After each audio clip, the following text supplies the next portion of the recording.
Geary designed the 86-foot motor vessel Westward for Campbell Church Jr.'s Alaska Coast Hunting and Cruising Company. She was built in the Martinolich shipyard at Dockton on Maury Island in 1924 and began her career ferrying passengers along the Inside Passage from Seattle to Alaska.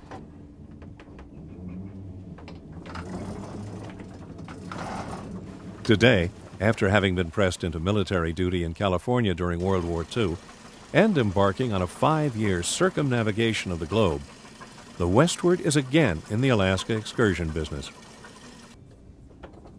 Skipper Frank Converse describes a modern-day cruise. 4 crew and usually 8 to 10 passengers on board here.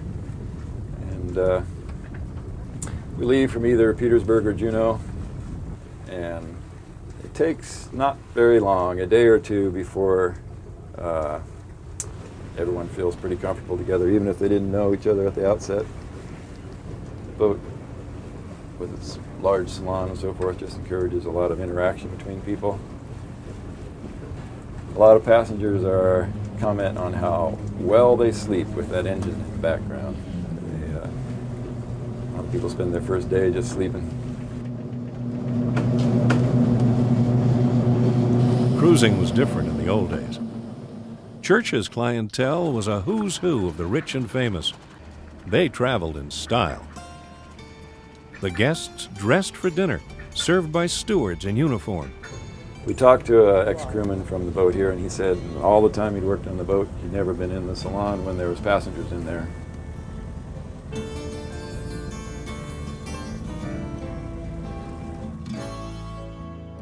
Once they reached the wilds, they became enthusiastic outdoorsmen.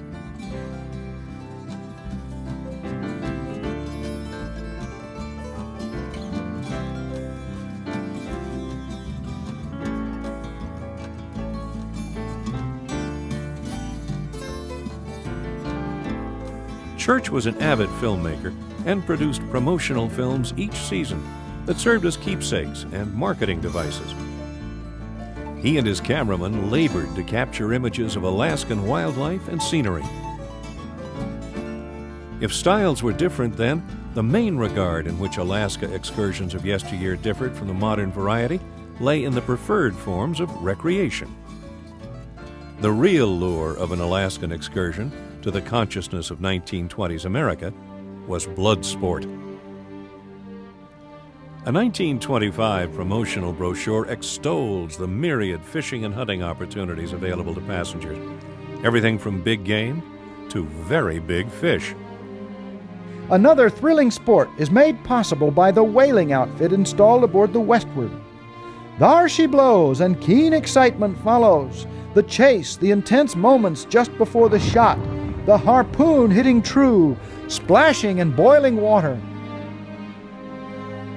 The tackle includes a Norwegian whale gun shooting harpoons fitted with time-fused bombs, a 10-horse gasoline winch with 3,600 feet of quarter-inch plow steel cable as a fishing line, and all of the accessories for scrapping it out with 50-ton whales, any one of which can furnish a week's excitement between sunrise and sunset.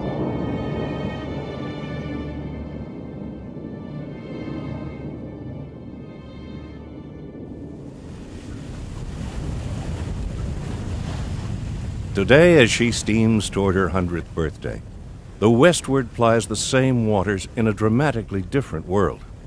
Now the shots fired by her guests emerge from the lenses of their cameras rather than the barrels of their guns. Some things haven't changed, however. The old boat is still powered by her original engines. Engineer John Williams. 1923 Atlas Imperial. The boat was launched in 24, but as you can see, they kind of had to build the boat around it.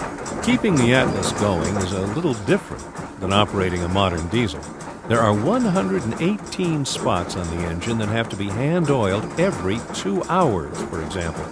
But Williams is comfortable relying on the old engine, even in the Alaska bush. Been doing it for 80 years. I think it's got a couple more left in it. It's lasted better than I have. Yeah, it's at idle now. It idles at 125 and winds out at a screaming 285. but it's good enough to push this boat at 8 knots and only burn about 4 gallons an hour doing it. So it's real efficient.